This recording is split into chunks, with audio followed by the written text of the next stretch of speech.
Hi everyone, welcome to my channel 24 passion talks में। This is Babita Singh. कैसे हैं आप सब? आशा करती हूँ सब लोग खुश होंगे और हैप्पी होंगे। आज मैं यहाँ बात करूंगी पितृ पक्ष के दौरान हम कौन कौन से उपाय कर सकते हैं जिससे कि हमारे पितृ दोष अगर हमारी कुंडली में है या अगर दोष नहीं भी हैं तो हमारे पितृ हमसे खुश हों और हमें हमारी जिंदगी में तरक्की के लिए और आगे बढ़ने के लिए हमें आशीर्वाद प्रदान करें। यूँ तो फ्रेंड्स, पितृ हमारे बहुत ही हमें प्यार लाड़ चाव सब कुछ करते हैं, लेकिन कई बार ऐसा हो जाता है कि कोई पितृ दोष हमारी कुंडली में होता है तो जिससे कि हमारी लाइफ की तरक्की, हमारी जिंदगी की तरक्की, हमारे वंश का चलना, कुछ ऐसी चीजें हो जाती है। घर में मांगलिक कार्य नहीं हो पाते हैं अगर आपके पितृ नाराज हैं तो ऐसा ये जो 15 दिन होते हैं पितृपक्ष का जो टाइम होता है, ये बहुत ही शुभ समय होता है अपने पितरों को याद करने के लिए, अपने पितरों के लिए कुछ दान करने के लिए और अपने पितरों को खुश करने के लिए। इन 15 दिनों में आप अपने पितरों को खुश करने के लिए जो भी संभव हो वो आप सबको करना चाहिए। इससे हमारे पितरों को शांति मिलती है और हमारे पितर इस समय जो है धरती के काफी करीब रहते हैं, हमारे आसपास होते हैं। तो अगर इस समय के दौरान आप अपने पितरों से अपनी कोई भी विश इच्छा कामना रखते हैं तो वो आपकी 101% पूरी होती है। क्योंकि जब छोटा बच्चा होता है तो वो अपने पापा से जिद करता है कि मुझे ये चाहिए, अपनी माता से जिद करता है कि मुझे ये चाहिए।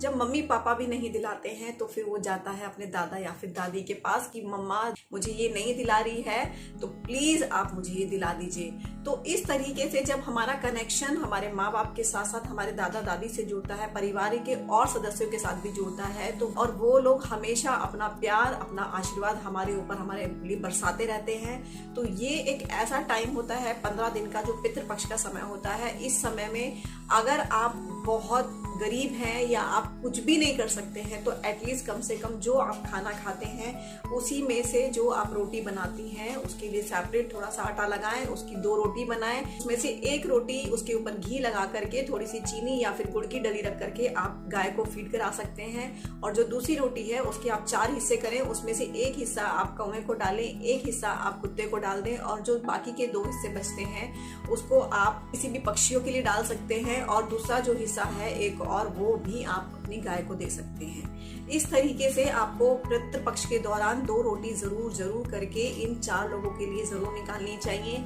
साथ ही साथ एवरी डे जो घर के जेंट्स होते हैं उन लोगों को 1 लोटा जल का भर करके, तांबे का लोटा हो सकता है, स्टील का हो सकता है या किसी भी तरीके के थोड़े से काले तिल डाल के, और उस जल को आपको दक्षिण मुखी होकर अपने पितरों का स्मरण करके वो जल सूर्य देव को देना होता है। कहीं ना कहीं सूर्य भी हमारे पितरों से कनेक्टेड होते हैं। जब हम जल देते हैं सूर्य को, वो जल सूर्य के नाम पर हम देते हैं लेकिन एक्चुअल में वो हमारे पितरों के लिए जाता है। जब हम पूर्व मुखी होकर के जल देते हैं तो वो हमारे सूर्य के लिए होता है और जब हम वही जल हम दक्षिण मुखी होकर डालते हैं तो वो जल जो है हमारे पितरों के लिए जाता है। इसी तरीके से फ्रेंड्स, पितृपक्ष के दौरान अगर आप गौओं को थोड़ा सा पनीर अगर आप खिलाते हैं तो आपके ऊपर किसी भी तरीके की कोई भी शनि की महादशा हो, मंगल की दशा हो या राहु केतु की किसी की भी कोई दशा हो, रोटी को खिलाते हैं, रोटी गींज कर कच्चा चावल उबला हुआ थोड़े से दूध उसमें मिक्स करके रोटी के साथ आप उसको खिलाते हैं तो ये बहुत ही शुभ होता है। फ्रेंड्स, आपके ऊपर जो भी आफत व्याधा परेशानी जो आपके जीवन में चल रही होती है वो सब की सब दूर हो जाती है।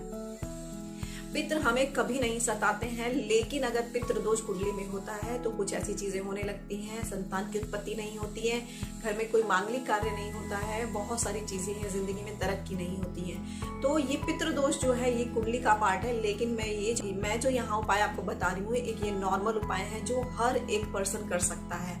इसके लिए आपको किसी को कुंडली दिखाने की जरूरत नहीं है, क्योंकि हमारे घर में हर एक की फैमिली में किसी के दादा नहीं है, किसी की दादी नहीं है, किसी की मम्मी, किसी के पापा, किसी के कोई ना कोई हमारे पूर्वज जरूर होते हैं। तो कम से कम जो आज की पीढ़ी है उनको अपनी 3 पीढ़ी तक के लोगों को जरूर स्मरण करना चाहिए 15 दिनों में, और उनके नाम का 1 लोटा जल अवश्य काले तिल डाल के दक्षिण मुखी होके अवश्य डालना चाहिए।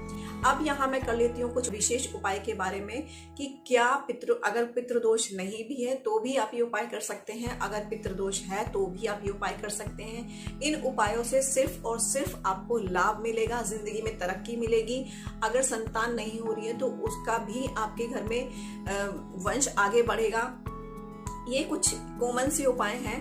अगर आपके घर में कोई श्राद्ध नहीं करता है या श्राद्ध नहीं मनाया जाता है तो सर्व पितृ अमावस्या के दिन आप अपने घर का एक प्लेट खाना निकालें। वो खाना कोशिश करें अच्छा बने, पका हुआ पकवान बनाएं, पूरी, हलवा, खीर और सब्जी जो भी आपको लगता है वो आप बनाएं, लेकिन कोशिश करें कि वो सात्विक भोजन हो। और अपने घर के ही खाने में से एक थाली खाना निकाल करके आप किसी भी ब्राह्मण को या किसी मंदिर में आप उसको जरूर दान देकर आएं और अपनी श्रद्धा अनुसार थोड़ी सी दक्षिणा जरूर अवश्य करें। अगर आपके घर में पितृपक्षों में श्राद्ध नहीं मनाया जाता है तो आप श्राद्ध के दौरान अपनी तरक्की को लेकर के आप किसी भी ब्राह्मण को एक छाता और एक टॉर्च आप उसको दान कर सकते हैं। साथ ही साथ जो बच्चा पढ़ाई में कमजोर होता है या उसका कोई भी याद करी हुई चीजें वो भूल जाता है तो उस बच्चे के हाथ से पितृपक्ष की अमावस्या के दिन या पितृपक्ष के दौरान थर्सडे के दिन आप एक पीपल का पेड़ आप खुद भी लगाएं, अपने बच्चे के हाथ से भी लगवाएं। और लेकिन ध्यान रहे वो पीपल के वृक्ष को आप किसी मंदिर या स्पिरिचुअल प्लेस पर ही आप उसको लगाएं, कहीं ऐसे जंगल या किसी ऐसी जगह पर नहीं जहां उसकी देखरेख ना हो या उसकी कोई जरूरत ना हो। आप किसी ब्राह्मण को भोजन भी नहीं करा सकते हैं तो आप 2 रोटी बनाएं या फिर 2 पूरी बना करके उसके ऊपर थोड़ी सी खीर रख करके आप उसको, या ऐसे बहुत सारे लोग होते हैं जो इंडिया में नहीं है, जो फॉरेन कंट्रीज में है, तो वो लोग क्या करें तो पूरी बनाएं, उस पर थोड़ी सी खीर रखें और उस खीर और पूरी को आप पीपल की जड़ में रख के आ जाएं जो पीपल मंदिर के आसपास हो या मंदिर के परिसर में हो। उस पीपल की जड़ के नीचे आप ये रख सकते हैं। इससे भी आपके पितृ बहुत बहुत खुश होते हैं और आपकी जिंदगी में तरक्की के रास्ते खोलते हैं और आपको हमेशा ही सपोर्ट करते हैं। पितृपक्ष के दौरान जिन लोगों को संतान प्राप्ति नहीं हो पा रही है और वो बहुत कोशिश में लगे हुए हैं कि हमें किसी भी तरीके से एक संतान की प्राप्ति हो जाए या वंश नहीं चल पा रहा है, तो उन लोगों के लिए पितृपक्ष के दौरान एक महा उपाय मैं शेयर कर रही हूँ फ्रेंड्स।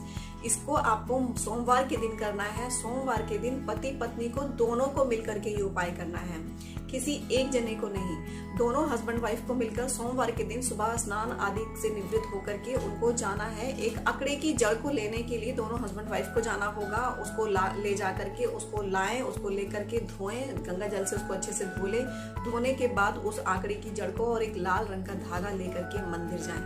मंदिर में जाके वहाँ शिव भोले बाबा की पूजा करें। अगर वहाँ पे शिव की पिंडी है तो बहुत ही अच्छी बात है। और कई बार ऐसा होता है कि कई मंदिर परिसर इस तरीके से बने होते हैं कि वहाँ शिव की पिंडी नहीं होती है, तो उसके दौरान आप ऐसा कर सकते हैं कि शिव की फोटो या शिव की मूर्ति है तो उसी के ऊपर से आपको क्लॉकवाइज उस आंकड़े की जड़ को जो है 21 बार उसको क्लॉकवाइज आपको उनके सर के ऊपर से घुमानी है।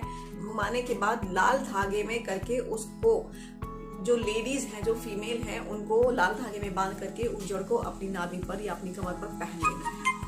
आप देखेंगे कि इस उपाय के दौरान आपको बहुत जल्दी आपको संतान की प्राप्ति होगी। लेकिन ये ध्यान करना है, ये पूरा रिचुअल आपको मंदिर में ही करना है। जड़ लाने के बाद आप अपने घर में ला तो सकते हैं, उसको लेके गंगा जल से धो करके उसको आपको एज इट इज मंदिर में लेके जाना है।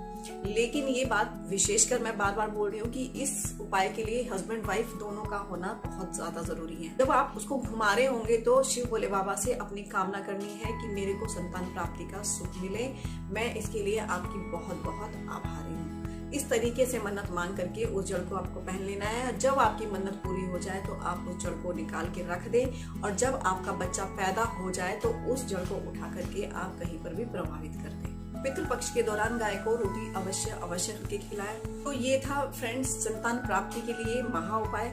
ये जो भी उपाय मैंने पितृपक्ष के लिए आपके साथ शेयर करी हैं, प्लीज करके आप इनको करिए। जिंदगी में आपको डेफिनेटली तरक्की मिलेगी, आपको संतान की प्राप्ति भी होगी। अगर आपके ऊपर बहुत ज्यादा कर्जा है तो इसके लिए आप किसी भी सोमवार, ये पितृपक्ष के सोमवार की बात नहीं है, किसी भी सोमवार के दिन आपको क्या करना है, बेलपत्र के पेड़ के नीचे आपको एक दिया जलाना है और एक थोड़ी सी गुड़ की डली या फिर थोड़ी सी चीनी आपको वहां अर्पित करनी है। और उसके बाद थोड़ा सा पानी लेकर के वहां पर आपको छींटा मारना है। छींटे मारने के बाद आपको बेलपत्र का जो पेड़ है उससे आपको प्रार्थना करनी है कि मुझे इन कर्जों में या मेरे ऊपर जो बहुत ज्यादा कर्ज हो गया है इसको चुकाने के लिए मेरी मदद करे या ऐसे कोई साधन उत्पन्न करे जिससे कि मेरा ये कर्ज चुक जाए। ऐसी व्यवस्था माता लक्ष्मी आपके जीवन में करेंगी जिससे कि आपका सारा का सारा कर्ज बहुत जल्दी चुक जाएगा।